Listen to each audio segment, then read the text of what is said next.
observe the prices of these three objects in a city. So in a city, we know that a pencil costs 11 rupees.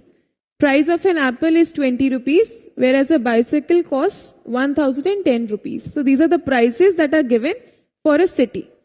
Now, if I look at these same objects and try to find their prices in a village, so these are the prices of these objects, the same objects given to me for a village.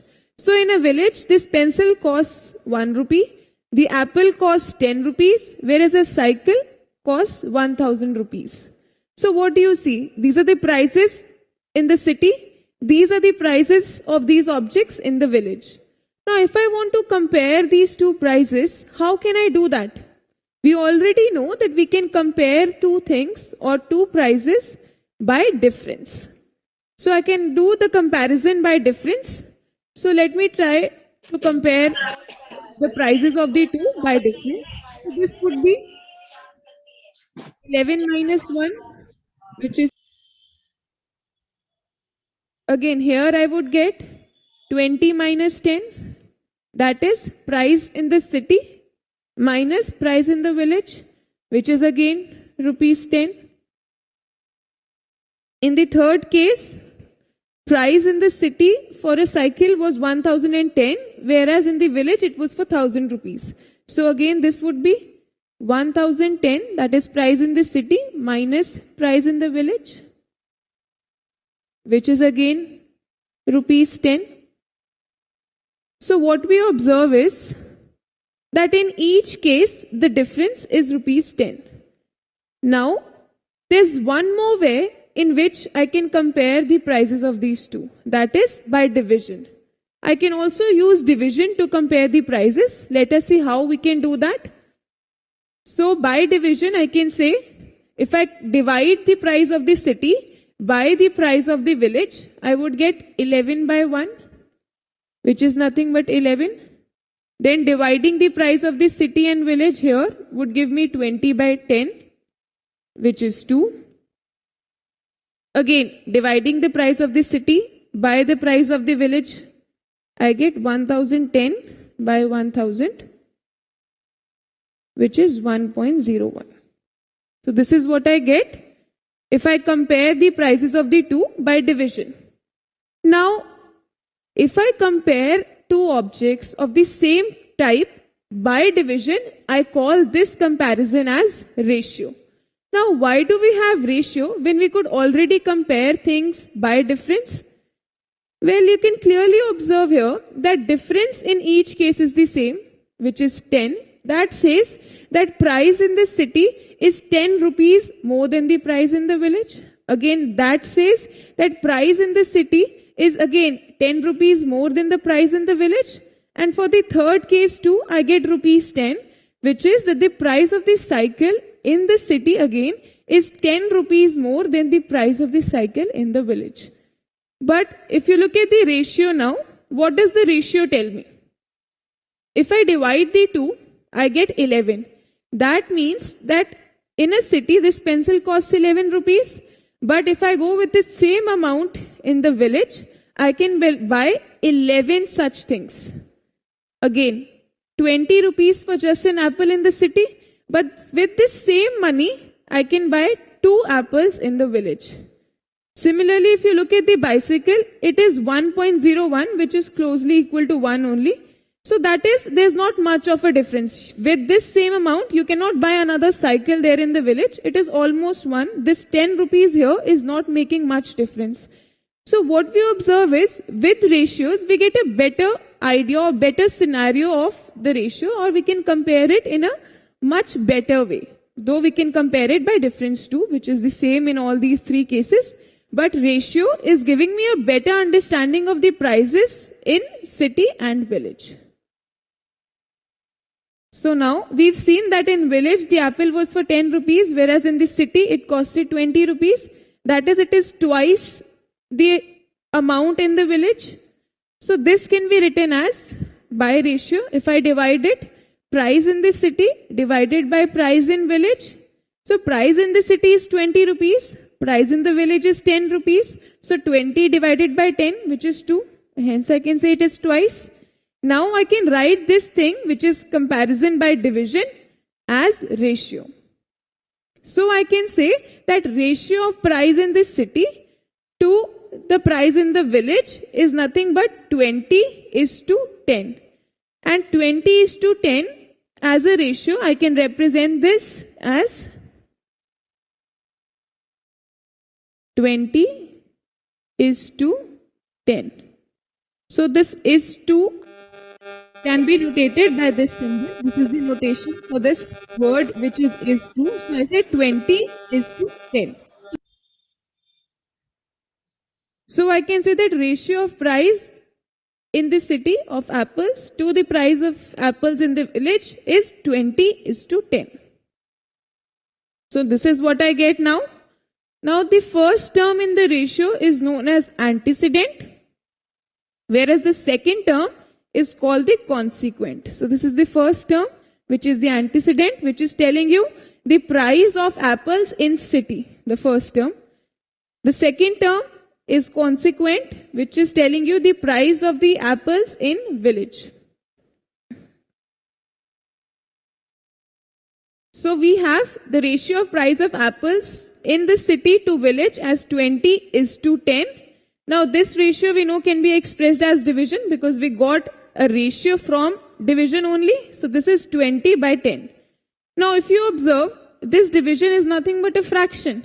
When we already had fraction, why did we introduce ratio at all? Why did we need ratio when we had fractions to represent division? Let us look at this now.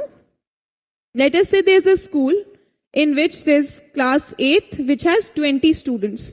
Now out of those 20 students, there are 12 boys and 8 girls. So total students in class 8th would be 12 boys plus 8 girls, which is 20, the strength of the class.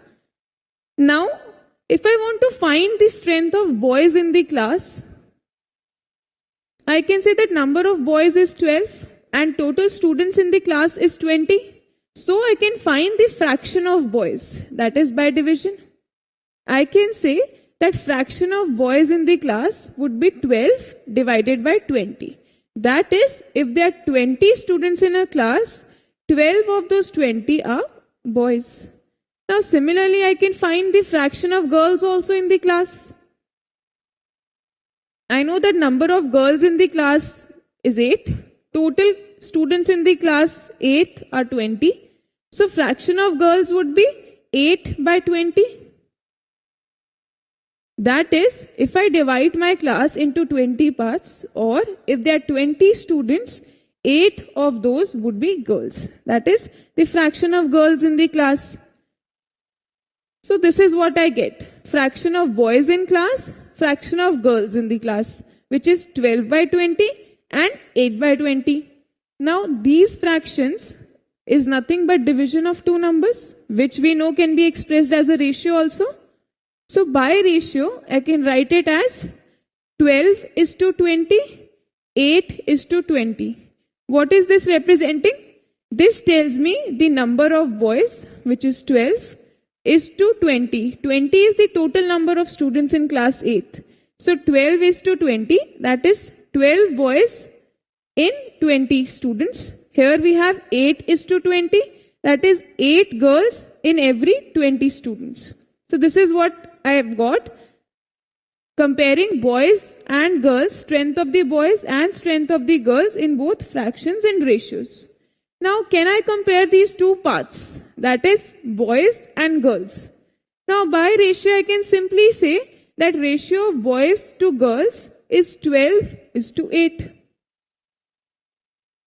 So, ratio of boys to girls is 12:8. Now, I can write this as a fraction also, which is 12/8. Or, what can I say? 12 boys, though every ratio can be expressed as boys to the whole class or girls. To compare two parts, also with what money, that is saving and expenditure. Now remember that quantities have to be of the same kind. You might wonder that we've just compared boys to girls. Well, remember that there we were comparing number of boys to number of girls. So in both cases, boys and girls, they're not different quantities because we were comparing the number. So number of quantity is the same, number of boys to number of girls, and hence we could compare the two. So now can you compare the sizes of Vikram and Raju? Well, you can see that Vikram is 5 feet tall, whereas Raju is 50 kgs in weight. So we are trying to compare height of one person to the weight of another person. This is not possible by ratios. So we cannot use ratio to compare quantities of different kind. This is height. How we can take it out the ratio? Again, I'm repeating what were the simple concept. Ratio can be done with by the help of division. Ratio has no unit. Ratio always can be done with the same quantities. Ratio cannot be done when you are having two different quantities like height with weight, weight with height, height with number of boys, boys with number of girls, boys with number of girls can be done. Okay, because always remember ratio can be taken out when we have the same quantities to find it out. Okay. Now we are going to discuss how to find it out percentage and what is the use of percentage in our real life. Money of rupees 800 per month, wherein he spends 240 out of that. Vikram, on the other hand, gets a pocket money of rupees 900 and he spends 315 from it. So now, can you tell me who spends more of his pocket money? Well, when we have to compare the two pocket monies, we can do that by unitary method. We know out of 800, Rohit is spending rupees 240. So we can find out of every one, that is out of a unit, which is the unitary method. So for every one, he would be spending 240 divided by 800. Similarly, we can find it for Vikram also. He was spending 315 for every 900. So for every one, he would be spending 315 divided by 900. So we have these two fractions here. Now to compare who spends more, I have to compare these two fractions basically. And we know that to compare fractions, it is very tedious. Either I can first bring it to simplest form, then I'll have to make the LCM, take the LCM of the denominators, make the denominators the same, and then only I can compare these two fractions. Or else, what I can do is I can convert these fractions to decimal numbers, but again that would be tedious. So after all that process, I get this as my decimal number, which is 0.3 here and 0.35 here. So this is what I get as decimal numbers. I can see that Vikram is spending more because it is 0.35, whereas for Rohit, it's only 0.3. So Vikram is spending more, that I get from this. But the process of finding it was very tedious. And these are two very small numbers. We usually do not like fractions or decimals to deal with. So what we do is, instead of finding for a unit which is 1, we can find it for 100. So we can find the money spent for every 100 by just multiplying by 100. So that would give me the money spent for every 100. Similarly, we can find the money spent for every 100 for Vikram also, which would be 315 divided by 900 into 100. So now what is this? We have out of every 100 here. So we have out of every 100, out of every 100. So this is money spent per 100. Again, money spent out of every 100 or money spent per 100. Now 100, or we can say per cent. So this is out of every 100, which is per 100 or per cent. Cent also means 100. Similarly, we have here per 100 or per cent. So this comparison, which we find from 100, from every 100, from per cent, is called comparison by percentage. So what do you get here? Now you can simplify this.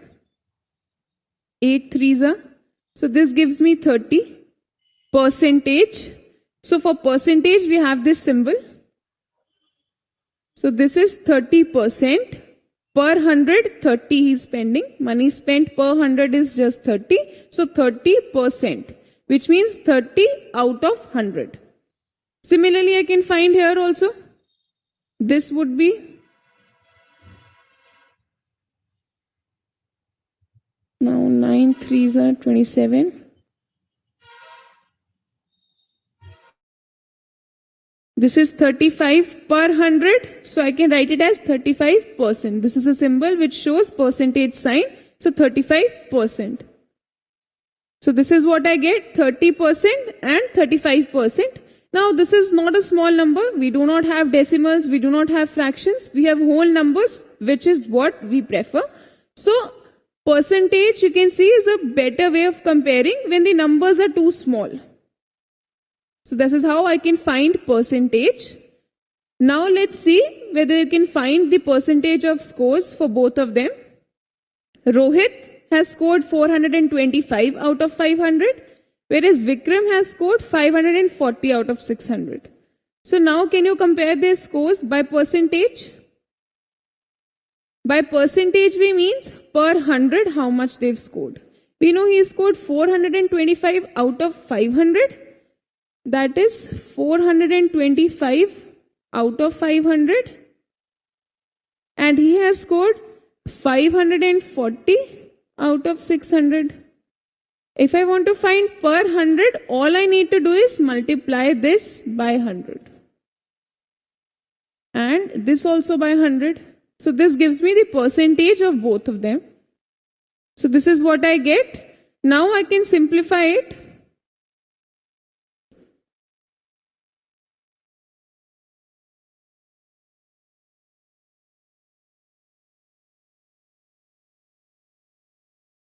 So what I get is, here I get 85 per 100. So I put this symbol here, that is 85% per 100, 85 marks, 85%, and he is getting 90 per 100, that is 90%. So when I compare these scores by percentage, I get that he is getting 85% and he is getting 90%. So we can clearly see that Vikram is scoring more. He scores 90%, whereas he is getting 85%. Now, if I tell you that Suhani gets 90 marks in her exams, what does it tell you?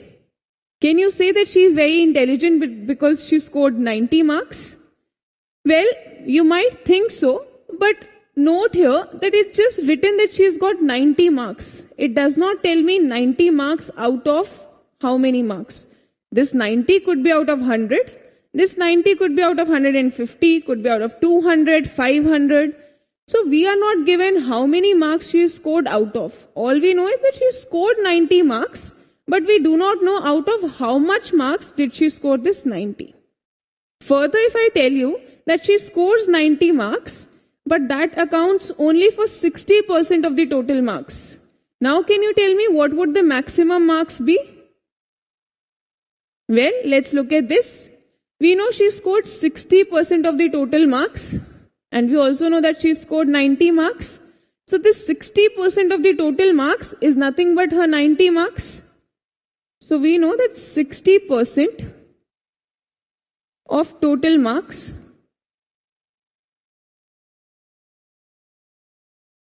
should be equal to 90, which is the marks that she has scored, and she scored 60% of the total marks.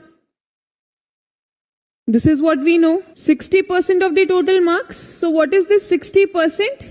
This is 60 per 100%, that is 60 by 100 of means multiplication, the total marks, which we do not know, which we wish to find. Now this is 90. So this is what we get now. That 60 by 100 of total marks is 90. Now we can find total marks from here. I can cross multiply. So 100 goes here. So total marks would be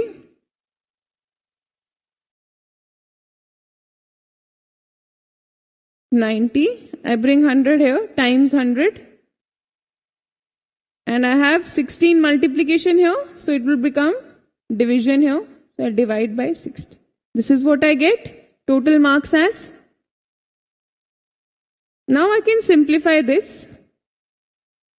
15, 6 and 90. So this gives me 150.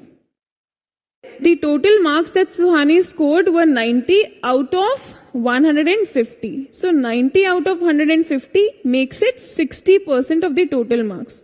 So you can say that she scored 90 out of 150, or you can say she scored 60% of 150. That is one and the same thing. So remember that whenever numbers are too small, we can compare them by percentage. Percentage means per 100. You have seen the second video was all related to percentage. And when you talk about percentage, you are talking about the two words per cent. The cent word has taken from the word century, which represent 100. So per cent means we are talking about automatically by per 100. Okay, and percentage is the way of finding when we have to compare some of the thing, and we have to show it in the form of comparison. So ratio and percentage, ये दोनों ही चीजें किसी भी चीज के comparison के लिए show की जाती हैं. परसेंटेज का यूज तो इतना ज्यादा है जो कि आपने जनरली अपने एग्जाम्स में भी देखा होगा. You are getting the result in the form of percentage only. You are getting the total percentage and then you compare your marks with another one. Generally exam का रिजल्ट आउट होता है, you are going to ask from any of your friend how many percentage you got, then you ask from somebody else that how many percentage you got it. और आपने देखा होगा overall पूरी class 8 का result, चाहे वो आपके school का हो या किसी भी स्कूल का हो, सबका परसेंटेज में होता है. क्यों? ताकि जब आप किसी कंपटीशन में जाओ या किसी भी जगह पर जाओ तो आप अपने मार्क्स को किसी और बच्चे से कंपेयर कर सको कि that how many they have got. Otherwise आप ऐसा भी होता है कि आपकी क्लास में या आपके स्कूल में पेपर जो है वो उसका ग्रांड टोटल 500 हो, like how many marks you are getting or whatever percentage you are getting from total 500 में से. लेकिन जरूरी नहीं है कि दूसरे स्कूल का बच्चा जो कि आपको अपने परसेंटेज बता रहा हो उसका भी 500 का ही टोटल हुआ हो सकता है उसका 300 का ही टोटल हुआ हो, या हो सकता है उसका 800 का हो. लेकिन अल्टीमेटली जब आप परसेंटेज की बात करते हो that you are telling it totally and एक कॉमन प्लेटफॉर्म पे अपना आंसर देते हो. क्यों? बिकॉज ताकि आप सभी, किसी का पेपर कितने भी ग्रैंड टोटल का हुआ बट आप परसेंटेज जो बता रहे हो वो एक कॉमन प्लेटफॉर्म पे सबको लेकर के आ जाता है. सो रेशियो फाइंड आउट करना एंड कंपैरिजन थ्रू परसेंटेज करना, ये दोनों ही वे जो होती हैं कंपैरिजन के लिए इसलिए यूज की जाती हैं लॉन्गर वे पे. The reason behind so that you can get the uniformity. Okay, so that you can get the uniformity in it. Is it okay now? you talk about CP का मतलब होता है बेटा, in the full form is cost price. When you talk about cost price, it means that कोई भी सामान, कोई भी आर्टिकल, कोई भी ऑब्जेक्ट, कोई भी आइटम जिस प्राइस में रखा जाता है, जिस प्राइस का उसका कॉस्ट होता है, या जिस प्राइस में आप उसको देख रहे होते हो शॉप में, उसे उसका कॉस्ट प्राइस कहा जाता है. मार्क्ड प्राइस जो होता है वो उस पे लिखा हुआ प्राइस होता है. ठीक है, कॉस्ट प्राइस का मतलब होता है जिसपे हमें वो सामान मिल रहा है. ठीक है, जैसे मुझे आपने देखा कि स्ट्रॉबेरी जो है, स्ट्रॉबेरी के पैकेट पे लिखा हुआ है 98 रुपीज. ठीक है, 98 रुपीज लिखा है, लेकिन जब आप दुकान वाले से खरीदने के लिए गए तो उसने 98 नहीं, आपको बोला 95 रुपीज. ठीक है, तो 95 यहाँ पर कॉस्ट प्राइस हो गया, आपके लिए कॉस्ट प्राइस 95 हो गया, जबकि मार्क्ड प्राइस क्या था? 98 था. तो 98 जो होता है दैट इज मार्क्ड प्राइस है. Marked price is the price which is marked on any article. ठीक है, बट जनरली आपने देखा होगा नमकीन खरीदने जाओ, स्नैक्स खरीदने जाओ, उसमें 20 रुपीज लिखा होता है, लेकिन आप जब दुकान वाले के पास जाते हो वो आपको हो सकता है 115 ही बोल दे. ठीक है, सो उस समय क्या होता है 115 यहाँ पर कॉस्ट प्राइस हो गया. सो कॉस्ट प्राइस में जिसपे आपको वो ऑब्जेक्ट मिलता है, मार्क्ड प्राइस जो उसके आर्टिकल पर लिखा होता है. Then another form is SP. SP का मतलब होता है selling price. SP selling price का मतलब होता है जिसपे वो सामान को बेचा जा रहा है. फॉर एग्जाम्पल, मैं एक सपोज मैं थोक का सामान का काम करती हूँ. ठीक है, मैं एक पर्सन के पास गई, जनरली जो बहुत ज्यादा मटेरियल जो लोग इकट्ठे एक साथ सेल करते हैं, थोक के मार्केट कहते हैं उसको अपन. हाँ, तो हमने सपोज मैं गई और मुझे मेरी शॉप जो है सपोज टी शर्ट्स की है.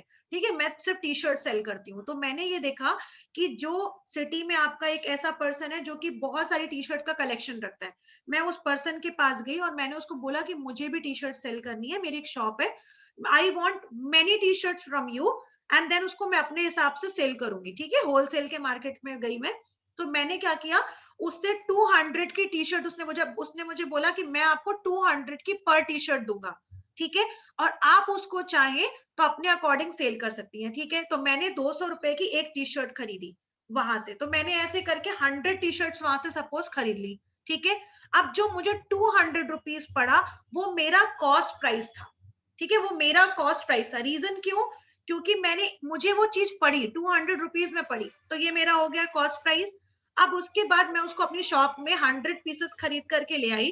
अब मुझे अब उस शॉप में अपने मैंने डिस्प्ले किया। अब मैं जब ला रही थी तो मुझे रिक्शा करना पड़ा या ऑटो करना पड़ा, या मान लो मैंने अपना पूरा दिन भर उसमें वेस्ट किया, रिक्शा लगा, ऑटो लगा, फिर मैंने कुछ वहां पर बाहर जाकर खाया भी, ठीक है, क्योंकि मेरा पूरा दिन जो था वो सपोज लेने निकल गया, या हो सकता है मैं बनारस से बाहर जाके लाने वाली थी। सो ट्रैवलिंग का चार्ज भी लगा। सो ये जो मुझे एक्स्ट्रा चार्ज लगे उस टी शर्ट को मेरे दुकान तक लाने में, वो भी तो एक प्रकार से मेरा ही प्राइस है ना, जो कि मैंने खर्च किया उस चीज के लिए। इन एक्सपेंसेस को कहा जाता है बेटा OHE, overhead expenses. OHE, overhead expenses. Overhead expenses का मतलब होता है कि हम सामान को खरीदने में लाने में जो अलग से चार्जेस लगाए जाते हैं उनको ओवरहेड एक्सपेंसेस कहते हैं। जितनी भी सब्जी मंडियां होती हैं, जितने भी ऑब्जेक्ट्स होते हैं, वो ज्यादा महंगे क्यों हो जाते हैं यहाँ आने के बाद? क्योंकि उनको लाने का जो ट्रांसपोर्ट चार्ज होता है वो भी उसमें लगा दिया जाता है।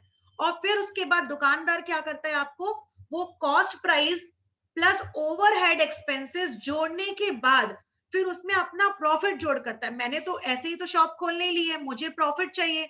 मैं 200 रुपए की टी शर्ट को अगर 100 रुपए में भेजूंगी आपको, तो मुझे क्या मिला? कुछ भी नहीं मिला। So for that I will put some profit in it, कि 200 की टी शर्ट है मेरा, अगर मैं डिवाइड करूं अपने ओवरहेड एक्सपेंसेस को, तो मुझे एक टी शर्ट पे 10 रुपए मेरा एक्स्ट्रा लग रहा है। सो 210 रुपए तो उसका वही प्राइस हो गया जिसमें वो मुझे पड़ी। अब मुझे कुछ उस पे प्रॉफिट लगाकर उसको सेल करना है। सपोज मैंने वो टी शर्ट आपको 300 रुपए में बेची, सो जो 300 रुपए हुआ दैट इज सेलिंग प्राइस, जिसपे मैंने आपको उसको सेल किया। So selling price means 300, 200 means cost price, ठीक है। और जो ओवरहेड एक्सपेंसेस होते हैं, जो कि बीच के चार्जेस होते हैं, ट्रैवलिंग चार्ज, फूड चार्ज, जिसको मैंने लेने भेजा वो लेकर आया, सो ये जो चीजें होती हैं बीच की, वो कहलाती है ओवरहेड एक्सपेंसेस, जिनको हम उसी प्राइस में ऐड करके फिर अपना प्रॉफिट लेते हैं, ठीक है। अब अगर आप उसको सस्ते में बेचोगे तो दैट विल बी लॉस, अगर आप उसको ज्यादा महंगे में बेचोगे तो प्रॉफिट। सो अगर आप कोई भी चीज जो है वो कॉस्ट प्राइस से ज्यादा में बढ़कर बेचते हो, that is called, in that case SP is more, and when SP is more it means you are getting the profit. और अगर आपने खरीदा ज्यादा में है and you are selling it at a low level, or you can call it SP is less, it means in that case you are getting the loss, ठीक है। and loss percentage and profit percentage निकालने का the simple formula profit upon CP into 100, then same thing loss percentage निकालने का formula loss upon CP into 100, that's fine।